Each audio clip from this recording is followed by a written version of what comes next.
Praise the Lord. இயேசு கிறிஸ்துவின் இனிய நாமத்தினாலே உங்கள் ஒவ்வொருவரையும் வாழ்த்துகிறேன். லூக்கா சுவிசேஷம் 5வது அதிகாரம் அதனுடைய 5, 6 வசனங்களை வாசிக்கிறேன். அதற்கு சீமோன், ஐயரே, ராம் முழுவதும் நாங்கள் பிரயாசப்பட்டும் ஒன்றும் அகப்படவில்லை. ஆகிலும் உம்முடைய வார்த்தையின்படியே வலையை போடுகிறேன் என்றான். அந்தபடியே அவர்கள் செய்து தங்கள் வலை கிழிந்து போகத்தக்கதாய் மிகுதியான மீன்களை பிடித்தார்கள். கர்த்தருடைய நாமம் பரிசுத்தப்படுவதாக. பேதுருவின் படகிலே ஆண்டவராகிய இயேசு கிறிஸ்து ஏறி அமர்ந்து படகை ஆழத்துக்கு கொண்டு போக வைத்து பேதுருவினிடத்திலே ஆழத்திலே வலையை போட சொல்லுகிறார். பேதுரு இப்பொழுது இருக்கிற சூழ்நிலை என்பது அதற்கு முந்தின இரவு முழுவதும் பிரயாசப்பட்டு ஒன்றும் அகப்படாமல் ஒரு மீனை கூட பிடிக்காமல் காணப்படுகிறார். இப்பொழுதுதான் இயேசு கிறிஸ்து பேதுருவின் படகிலே ஏறி அவனிடத்திலே படகை ஆழத்துக்கு கொண்டு போக வைத்து வலையை போட சொல்லுகிறார். அப்பொழுது பேதுரு இயேசுவை பார்த்து சொல்லுகிறார், ஐயரே, நாங்கள் இரவு முழுவதும் பிரயாசப்பட்டோம், எங்களுக்கு ஒன்றுமே கிடைக்கல. இந்த இடத்துல தான் நாங்கள் பிரயாசப்பட்டோம்.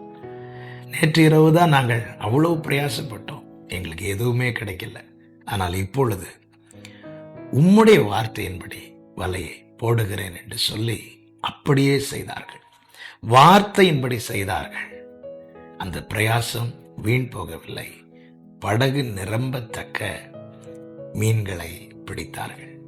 என கேட்கிற அன்பு சகோதரா, சகோதரி, எதை செய்தாலும், எந்த ஒரு காரியத்தை செய்தாலும் வார்த்தையின்படி செய்ய பழகுங்கள். கர்த்தருடைய வார்த்தையின்படி செய்ய பழகுங்கள். எல்லாவற்றுக்குமான வார்த்தை அல்லது ஆலோசனை அவரிடத்தில் உண்டு.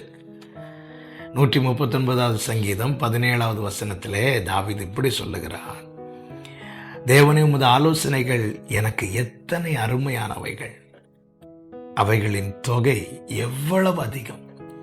எந்த ஒரு காரியத்துக்குமான வார்த்தை அவரிடத்தில் உண்டு. இந்த காரியத்துக்கு என்கிட்ட ஆலோசனை இல்லைப்பா, இந்த விஷயத்தில் எனக்கு வார்த்தை இல்லை அப்படி சொல்லி ஆண்டவர் ஒருவரையும் வெறுமையாக அனுப்ப மாட்டார்.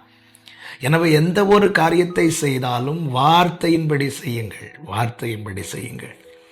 நம்முடைய எண்ணங்களின்படி நாம் படுகிற பிரயாசங்கள் பல வேளைகளில் வீணாய் போனது உண்டு. ஆனால் அவருடைய வார்த்தையின்படி நாம் படுகிற ஒரு பிரயாசமும், நாம் செய்கிற எந்த ஒரு காரியமும் வீணாய் போக விடமாட்டார். மாறாக மிகுந்த பலனை கொடுக்கும்படி, உண்டாகும்படிக்கு தேவன் கிருபை செய்வார். இங்கே அப்படியே செய்தார்கள். 6வது வசனம் பாருங்கள். அந்தபடியே அவர்கள் செய்து, எந்தபடி செய்தார்கள்? அவர் எப்படி செய்ய சொன்னாரோ அந்தபடியே செய்தார்கள். தங்கள் வலை கிழிந்து போகத்தக்கதாய் மிகுதியான மீன்களை பிடித்தார்கள். நான் எவ்வளவு பிரயாசப்பட்டும் எனக்கு எதுவுமே வாய்க்கவில்லையே என்று ஏக்கத்தோடு இந்த காலை வேளையில் யார் யார் இதை கேட்டுக்கொண்டிருக்கிறீர்களோ உங்களை நோக்கி தான் இந்த வார்த்தை வருகிறது. செய்கிற காரியம் எதுவானாலும் வார்த்தையின்படி செய்ய உங்களை விட்டு கொடுங்கள். வார்த்தையின்படி செய்ய பழகுங்கள்.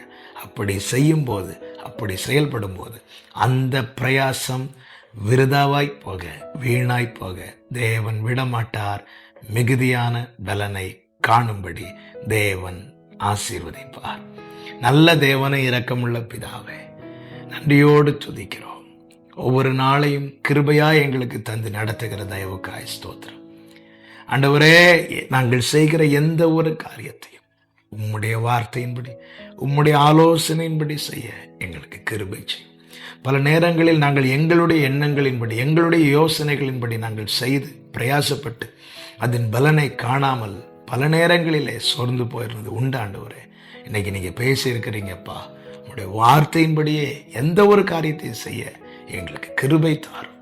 அதனாலே மிகுந்த பலன் உண்டு. ஆண்டவரே, அதை உடைய பிள்ளைகள் அனுபவிப்பார்களாக. இரட்சகர் இயேசு கிறிஸ்துவின் நாமத்தில் பிதாவே, ஆமென், ஆமென்.